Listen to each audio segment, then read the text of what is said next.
17 জানুয়ারি ঐতিহাসিক সরোয়ার্দী উদ্যানে ইনশাআল্লাহ এক যুব সমুদ্র তৈরি হবে।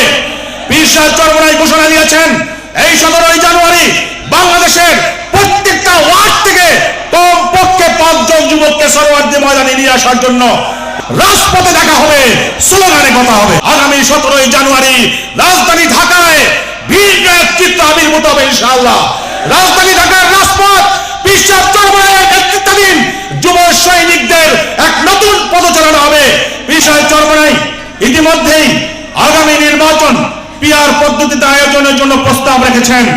আজকের এই সম্মেলন থেকে আমরা জোর দাবি জানাই আগামী নির্বাচন পিআর পদ্ধতিতে আয়োজন করতে হবে।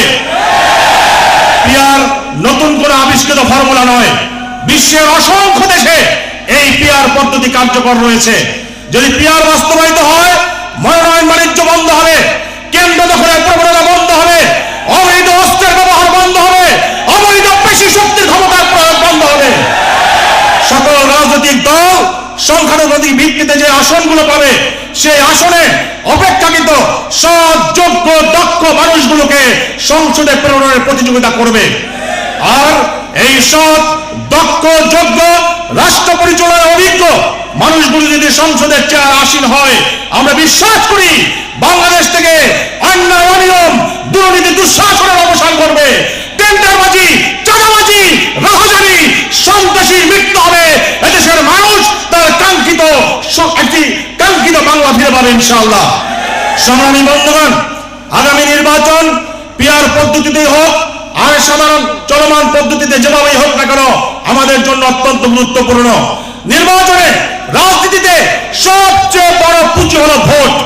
আপনি যদি ভোট কালেক্ট করতে না পারেন আপনার কোনো মূল্য নাই।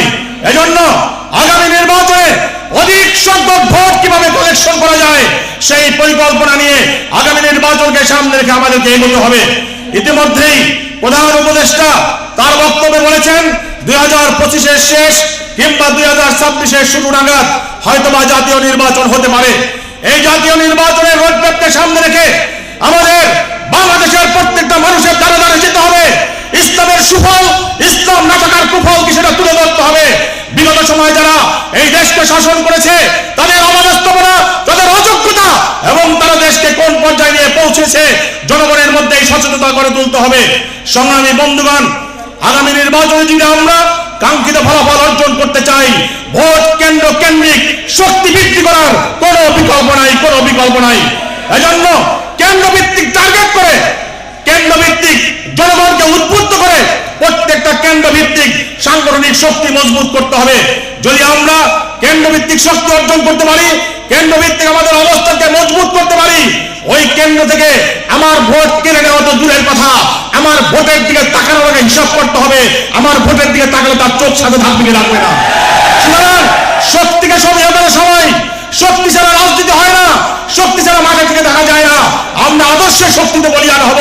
আমরা সাংগঠনিক শক্তি বৃদ্ধির মাধ্যমে আমাদের সেই শক্তির জানান দেব ইনশাআল্লাহ। এজন্য আগামী নির্বাচনকে সামনে রেখে পীর সাহেব চরমনাইয়ের নেতৃত্বে ইসলামকে ক্ষমতায় নেওয়ার জন্য, ইসলামী আন্দোলনকে ক্ষমতায় নেওয়ার জন্য টার্গেট ভিত্তিক আমাদেরকে কাজ করতে হবে। ব্যাপক হারে ভোট কালেক্ট করতে হবে, জনমত তৈরি করতে হবে। আজকের সম্মেলন থেকে সেই শপথ নিয়ে আমরা বাড়ি ফিরে যাবো ইনশাআল্লাহ। সর্বশেষ আমি একটি দাওয়াত দিয়ে আমি আমার বক্তব্য শেষ করব। ইতিমধ্যে আপনারা শুনেছেন আগামী 17 জানুয়ারি ঐতিহাসিক সরোয়ার্দী উদ্যানে ইনশাআল্লাহ এক যুব সমুদ্র তৈরি হবে।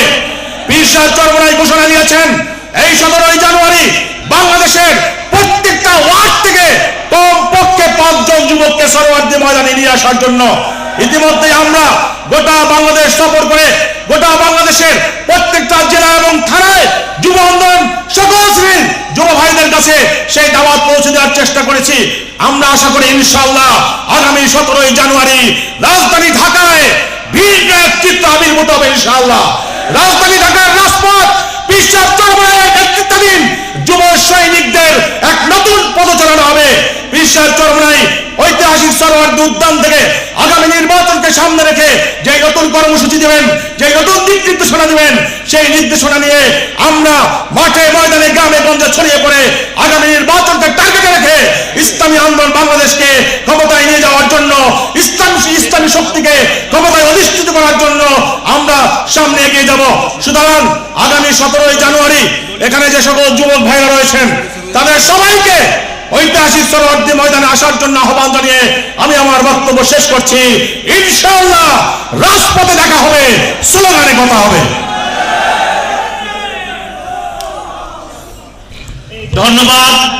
যুব আন্দোলনের সংগ্রামী সভাপতি মাওলানা নেসারউদ্দিন। শ্রমিক আন্দোলনের নেতৃবৃন্দ, সামনে উপবিষ্ট ঐতিহাসিক 24 গণ অভ্যুত্থানে পীর সাহেব চরমনায়ের নেতৃত্বে রাজপথ কাঁপানো আমার সহযোদ্ধা ভাইয়েরা, দীর্ঘদিন পর্যন্ত এক জগদ্দল পাথর আমাদের কাঁধের উপর চেপে বসেছিল। আল্লাহর অশেষ মেহেরবানিতে এদেশের আপামর জনগণের ছাত্র জনতার ঐতিহাসিক গণ অভ্যুত্থানের মধ্য দিয়ে এই আপদ আমাদের মাথার উপর থেকে বিদায় নিয়েছে। অন্তর্বর্তীকালীন সরকার প্রতিষ্ঠা হয়েছে। আমরা দীর্ঘদিন পর্যন্ত আমাদের মৌলিক অধিকার থেকে বঞ্চিত ছিলাম। কথা বলার সুযোগ ছিল না, আমাদের স্বাধীন মতামত ব্যক্ত করার কোনো পরিবেশ ছিল না। আমরা বিশ্বাস করি এই অন্তর্বর্তীকালীন সরকার একটি সুষ্ঠু গ্রহণযোগ্য নির্বাচনের আয়োজন করবে, যার মাধ্যমে আমরা আমাদের মৌলিক অধিকার ভোটাধিকারের সুযোগ পাব, এদেশের জনগণের সরকার প্রতিষ্ঠা হবে।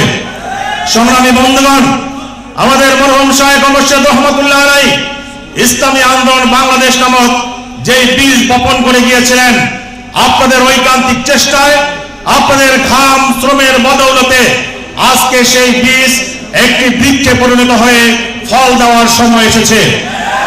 আমরা রাজনীতি করি, রাজনীতির মাঠে সরব আছি, প্রতিপক্ষ সকল রাজনৈতিক শক্তিগুলোর সাথে সমান তালে আমরা রাজপথ দাপিয়ে বেড়াই। কিন্তু নির্বাচনী যুদ্ধে যদি আমরা ভালো ফলাফল অর্জন করতে না পারি, আমাদের এই রাজনৈতিক অর্জন অনেকটা ম্লান হয়ে যায়। এজন্য আমি আমার যেহেতু দীর্ঘ কথা বলার সুযোগ পাবো না, মৌলিক একটা কথা বলে আমার আলোচনা শেষ করব। দীর্ঘদিন পরে এদেশে একটি সুষ্ঠু গ্রহণযোগ্য নির্বাচন হবে, আমরা আশাবাদী। এই নির্বাচনে এদেশের মানুষ কেন্দ্রে যেতে পারবে, ভোট দিতে পারবে, এই বিষয়ে আমরা বিশ্বাস রাখি। সুতরাং আগামী নির্বাচন ইসলামী আন্দোলন বাংলাদেশের জন্য অত্যন্ত গুরুত্বপূর্ণ। পীর সাহেব চরমনাই ইতিমধ্যেই আগামী নির্বাচন পিআর পদ্ধতিতে আয়োজনের জন্য প্রস্তাব রেখেছেন। আজকের এই সম্মেলন থেকে আমরা জোর দাবি জানাই, আগামী নির্বাচন পিআর পদ্ধতিতে আয়োজন করতে হবে। পিআর নতুন করে আবিষ্কৃত ফর্মুলা নয়, বিশ্বের অসংখ্য দেশে এই পিআর পদ্ধতি কার্যকর রয়েছে। যদি পিআর বাস্তবায়িত হয়, মনোনয়ন বাণিজ্য বন্ধ হবে, কেন্দ্র দখলের প্রবণতা বন্ধ হবে, অবৈধ অস্ত্রের ব্যবহার বন্ধ হবে, অবৈধ পেশি শক্তির ক্ষমতার প্রয়োগ বন্ধ হবে। সকল রাজনৈতিক দল সংখ্যানুপাতিক ভিত্তিতে যে আসনগুলো পাবে, সেই আসনে অপেক্ষাকৃত সৎ, যোগ্য, দক্ষ মানুষগুলোকে সংসদে প্রেরণের প্রতিযোগিতা করবে। আর এই সৎ, দক্ষ, যোগ্য, রাষ্ট্র পরিচালনায় অভিজ্ঞ মানুষগুলো যদি সংসদের চেয়ার আসীন হয়, আমরা বিশ্বাস করি বাংলাদেশ থেকে অন্যায়, অনিয়ম, দুর্নীতি, দুঃশাসনের অবসান করবে। টেন্ডারবাজি, চাঁদাবাজি, রাহাজানি, সন্ত্রাসীর মৃত্যু হবে। এদেশের মানুষ তার কাঙ্ক্ষিত একটি কাঙ্ক্ষিত বাংলা ফিরে পাবে ইনশাআল্লাহ। সংগ্রামী বন্ধুগণ, আগামী নির্বাচন পিআর পদ্ধতিতেই হোক আর সাধারণ চলমান পদ্ধতিতে যেভাবেই হোক না কেন, আমাদের জন্য অত্যন্ত গুরুত্বপূর্ণ। নির্বাচনে রাজনীতিতে সবচেয়ে বড় পুঁজি হলো ভোট। আপনি যদি ভোট কালেক্ট করতে না পারেন, আপনার কোনো মূল্য নাই। এজন্য আগামী নির্বাচনে অধিক সংখ্যক ভোট কিভাবে কালেকশন করা যায়, সেই পরিকল্পনা নিয়ে আগামী নির্বাচনকে সামনে রেখে আমাদেরকে এগোতে হবে। ইতিমধ্যেই প্রধান উপদেষ্টা তার বক্তব্যে বলেছেন, 2025-এর শেষ কিংবা 2026-এর শুরু নাগাদ হয়তোবা জাতীয় নির্বাচন হতে পারে। এই জাতীয় নির্বাচনের রোডম্যাপকে সামনে রেখে আমাদের বাংলাদেশের প্রত্যেকটা মানুষের দ্বারা দ্বারা যেতে হবে। ইসলামের সুফল, ইসলাম না থাকার কুফল কি সেটা তুলে ধরতে হবে। বিগত সময় যারা এই দেশকে শাসন করেছে, তাদের অবাস্তবতা, তাদের অযোগ্যতা এবং তারা দেশকে কোন পর্যায়ে নিয়ে পৌঁছেছে, জনগণের মধ্যে এই সচেতনতা গড়ে তুলতে হবে। সংগ্রামী বন্ধুগণ, আগামী নির্বাচনে যদি আমরা কাঙ্ক্ষিত ফলাফল অর্জন করতে চাই, ভোট কেন্দ্র কেন্দ্রিক শক্তি বৃদ্ধি করার কোনো বিকল্প নাই, কোনো বিকল্প নাই।